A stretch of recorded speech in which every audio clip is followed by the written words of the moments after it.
The apostle now continues in reference to the Melchizedek priesthood and the importance and its superiority over the Levitical priesthood.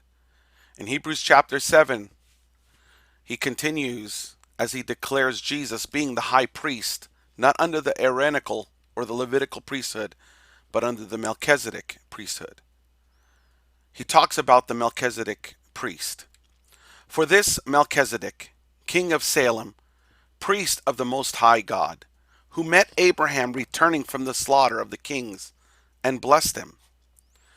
When Abraham had come back from delivering Lot and the kings that were taken captive, Abraham was on his way back and he saw Melchizedek, king of Salem, under the Melchizedek priesthood. This priest, Abraham, when Abraham saw him, gave this priest his tithe.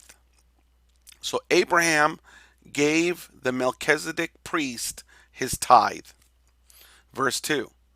To whom also Abraham gave a tenth part of all, first being by interpretation king of righteousness, and after that also king of Salem, which is king of peace. This Melchizedek priest did not have a father, without mother, without descent, having neither beginning of days nor end of life, but made like unto the Son of God, abides a priest continually.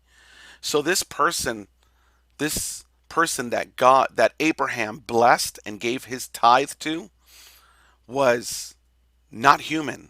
There was something special about this priest. He didn't have a father or a mother or a descent. There was no beginning of days nor end of life, but made like unto the Son of God, abides a priest continually. So there's something special that we know about this priest, that he had no origins through humanity. This is very important. Now consider how great this man was, unto whom even the patriarch Abraham gave a tenth of the spoils. So think about how great this man was that even Abraham gave him a tithe. Even Abraham tithed to him. Abraham, the greatest father of the faith, the father of faith, gave a 10% of his tithe to this person. So this Melchizedek was great, even greater than Abraham, if you think about it.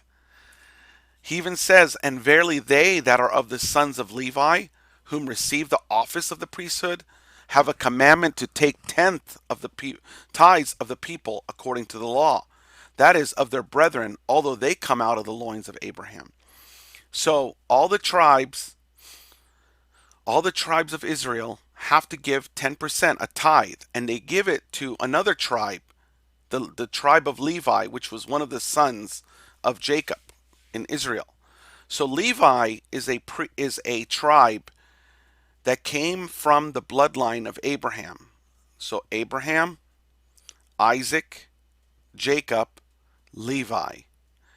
So all the other tribes that came from Jacob also have to give their 10% to Levi. And it says that this is according to the law. But then it says, verse 6, but he whose descent is not counted from them received tithes of Abraham and blessed him that had the promises. So this Melchizedek received 10% from Abraham. And he didn't come from Abraham. He wasn't part of Abraham. He was outside of Abraham.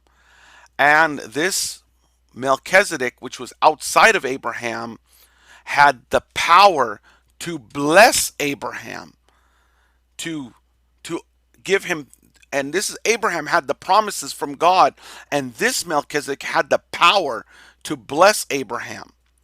And then it says, and without all contradiction, the less is blessed of the better. So how, if this Melchizedek blessed Abraham, it would say that even the Melchizedek is greater than Abraham.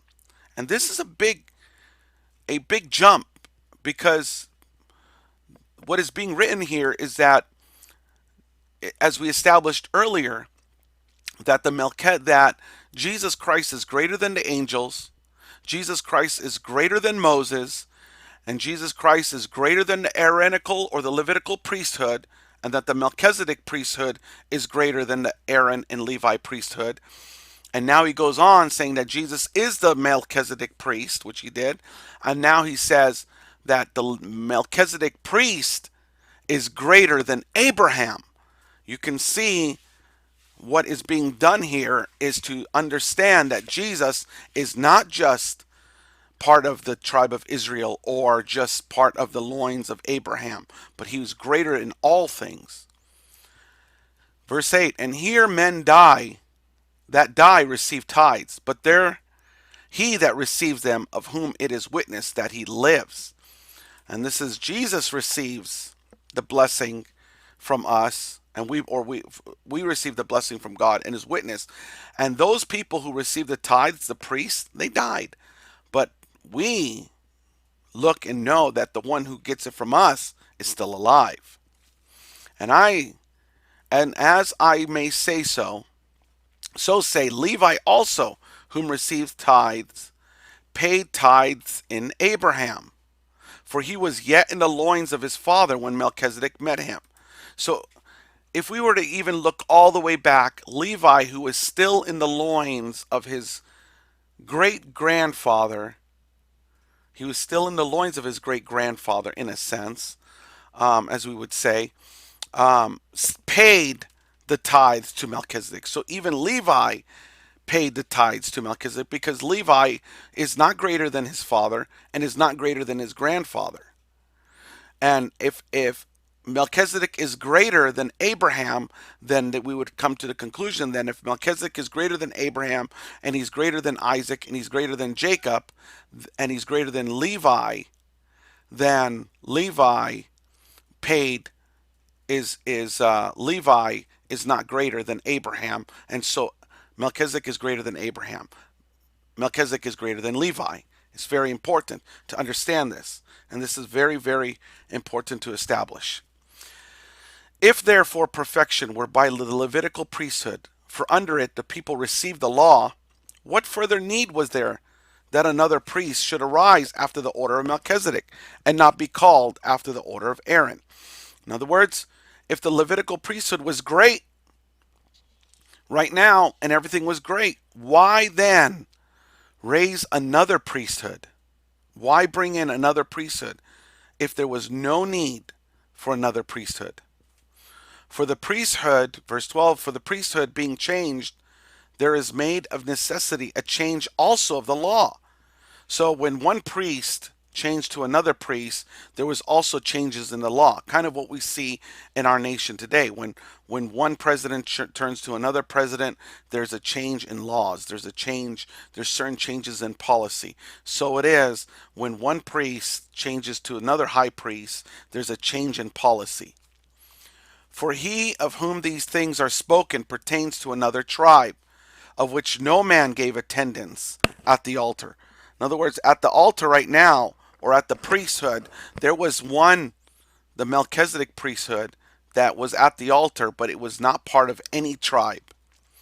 It is evident that our Lord, this is Jesus, came from the tribe of Judah, of which tribe Moses spoke nothing concerning the priesthood. See, Judah was a military tribe. They weren't priests. There was nothing that Moses said that Judah, the tribe of Judah, would hold a priesthood. They didn't. It was only the Levites that would be a priest.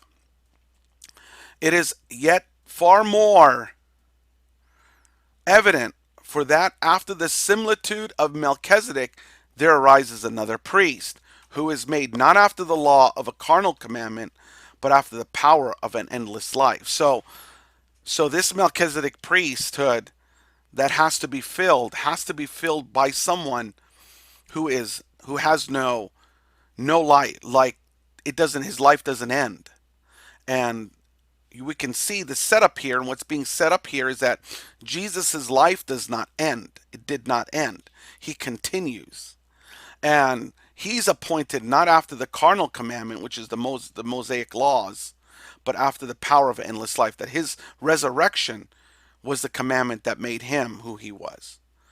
Verse 17, For he testifies, Thou art a priest forever after the order of Melchizedek. For there is verily a disannulling of the commandment, going forth for the weakness and unprofitableness thereof. So Jesus is appointed as the order of Melchizedek. Why? Because the other one was weak and unprofitable, because people died. Priests died. Laws change. But with Jesus not dying and he being under that order of the Melchizedek lasts forever. For the law made nothing perfect, but the bringing in of a better hope did, by that which we draw near unto God. And Jesus is that better hope. That the law didn't made anything perfect. The speed limit sign doesn't make you slow down. It just tells you, hey, this is the speed limit. It's you and your heart that says, I better slow down. So the speed limit sign does not control your accelerator or your brakes. You control your accelerator, brakes. The sign only tells you what to do.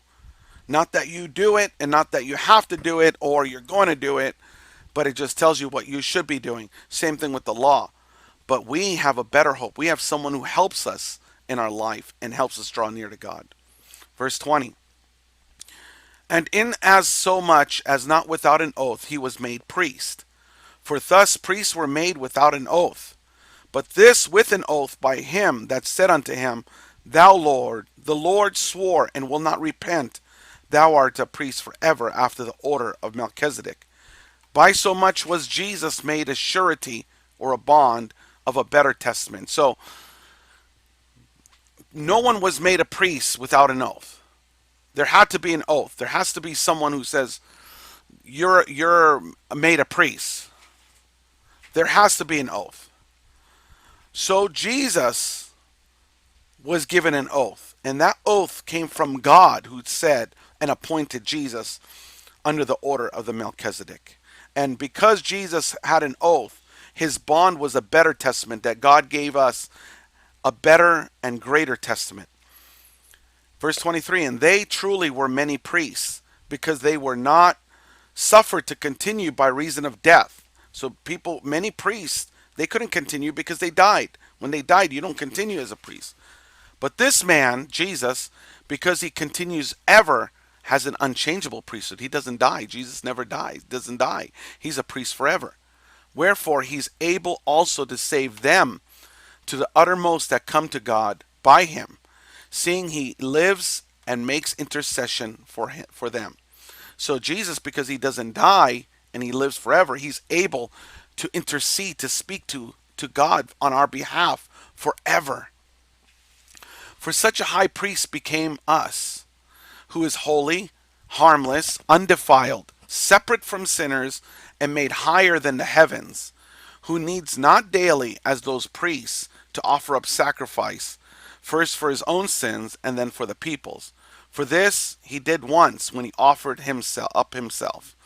So the high priest, before they would come to God, they would have to offer a sacrifice for themselves first, and then they would go and offer a sacrifice for the people. And they had to do that every time they come before the most holies of holies, which is usually once a year. But Jesus didn't have to do that. Jesus only did it once when he offered himself as the sacrifice once and for all. And now he's able to speak on behalf, not once a year, but every day, every minute, every hour. Christ sits in the most holies of holies as the high priest, speaking on the behalf of us. For the law makes men high priests which have infirmity. So the law can make any person a high priest. Not any person, but a person from Levi, from the Aaron. And these men who are appointed, they have sin. But the word of the oath, which was since the law, maketh the Son, who is consecrated forevermore. But the word of oath, which is the Melchizedek priesthood, was since the law, before even the law existed, made the Son of God. Made the Son of God consecrated, set apart as the high priest on our behalf forever.